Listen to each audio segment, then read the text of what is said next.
What's going on, guys? No Guides here. Welcome back to another video tutorial.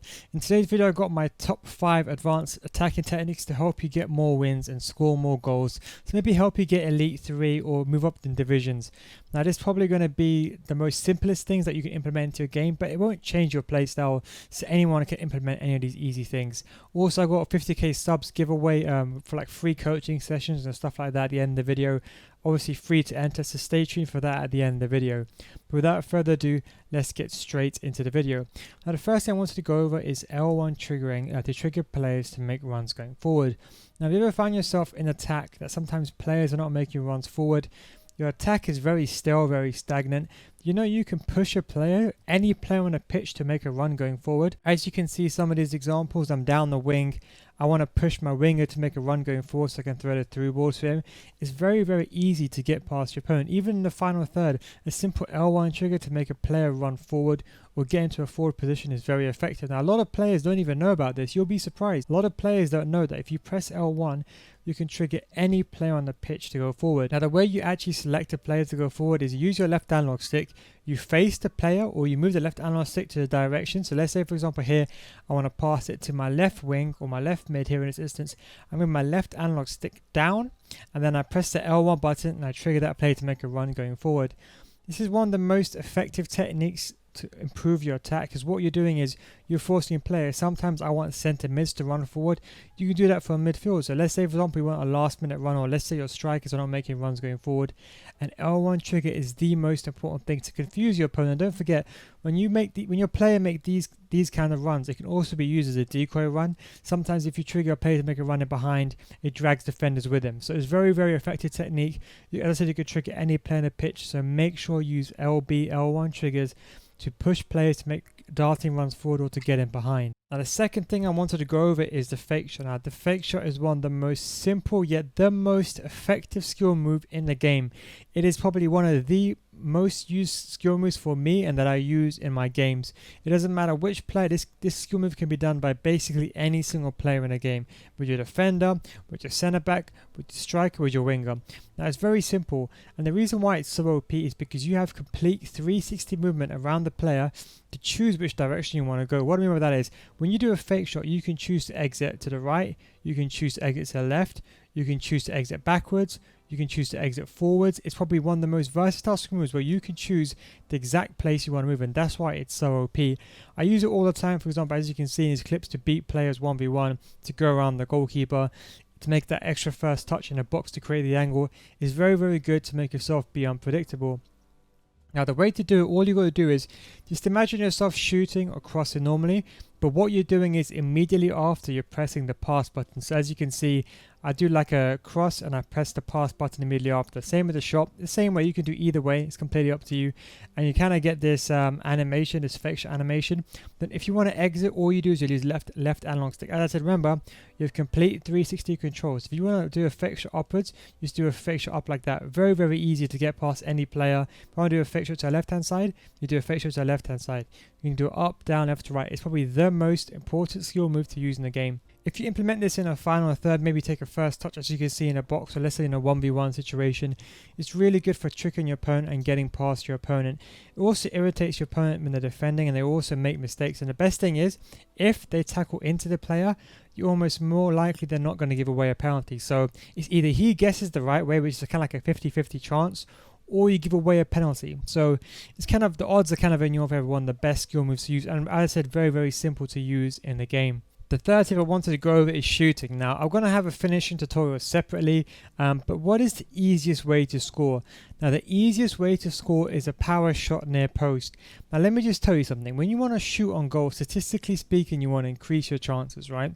The best way you can do that is by shooting near post. Now I'm telling you right now, it is the most effective way of scoring.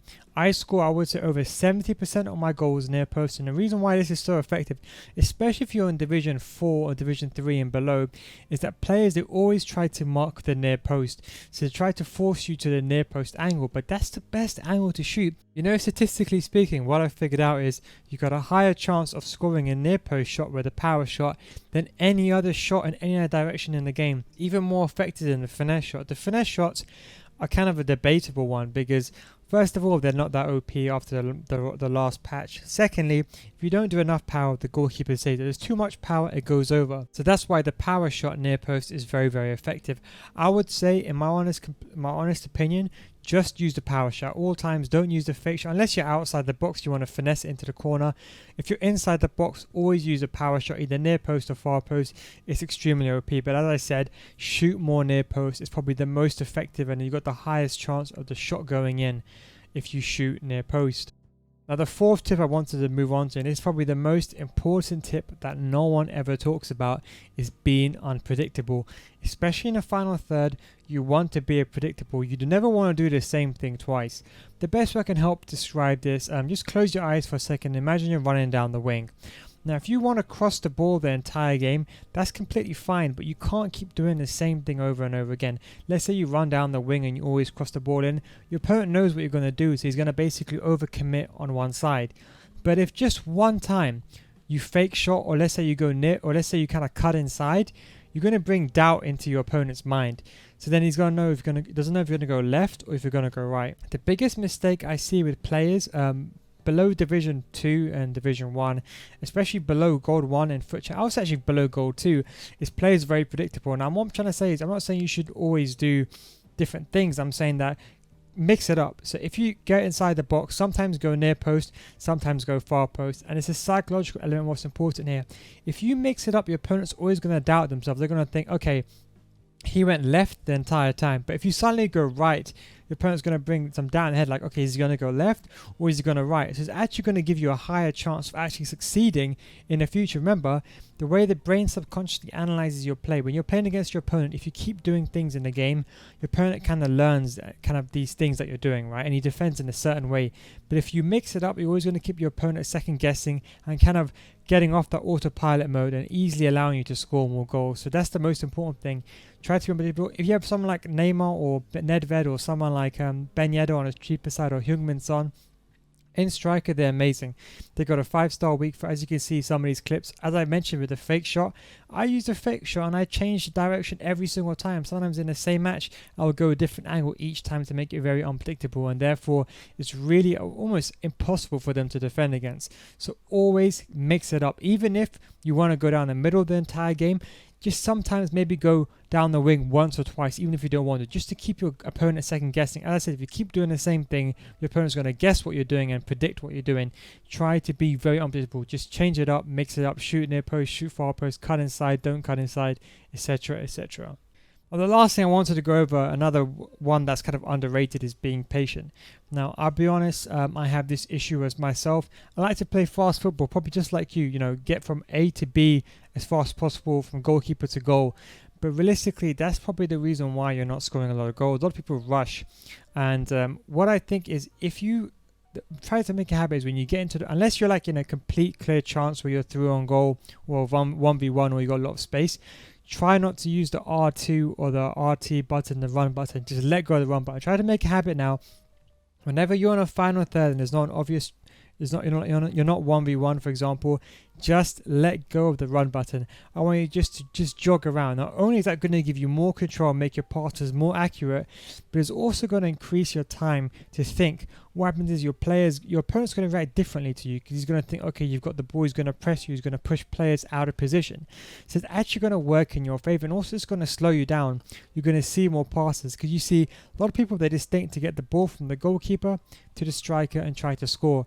But a lot of the time it doesn't work, especially in FIFA 20. If you want to find space and you want to play the best football, just be slow. If you're ever in a situation where you've got no one to pass to, just pass backwards. Just use your dribbling, just walk around and don't use the run button. I guarantee you, by not using your run button, you're going to excel immediately, because you're going to be thinking about more players. You're going to see players coming into, because let's say you win the ball when you're defending. You need some time for your players to make the attack and come and help and support the attack. If you play straight away, these players are not going to be able to support you. So the key thing is here is being patient. As I said, don't use the run button. Try to be very, cautious in what you do and try to find a space. Anyway, that's my top 5 tips. Just wanted to give you some information for the giveaway. I'm probably going to give away some FIFA points, some FIFA coaching, and maybe some Patreon FIFA school access. The way to enter is very, very simple. On the description, you're going to see some links to my social medias. I'm going to pick one winner from each social media. So if you really want to, you can actually subscribe to or follow every social media, which is completely free, of course. And then you can enter like up to 6 times. So all you gotta do is just on the video you're seeing right now, just write down a comment, leave a comment on this video right now, write anything you want. I'll pick a viewer from the comment section, and if you're a subscriber on my second channel, you do have to subscribe. And that's it. I'll pick a random subscriber from my second channel, Neil Guys 2. By the upload, I'm gonna upload almost daily and other videos on that channel. And then on my Twitch, of course, you have to just follow me on Twitch. So I'm just going to pick a random follower at random. Of course, following is free. Of course, I'm just going to pick a viewer at random to follow, to win, should I say, sorry. Obviously on Discord, if you're on the Discord, link will be in the description as well. I'll pick a viewer from the Discord.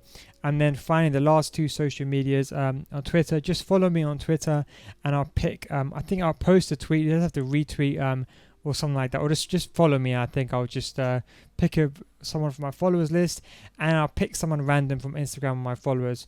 But anyway, guys, thank you very much for watching. Take it easy, and I'll catch you in the next one. Peace out. More information on the giveaway, should I say so, will be down below. Take it easy, boys. Thanks for watching, and I'll catch you in the next one. Peace out.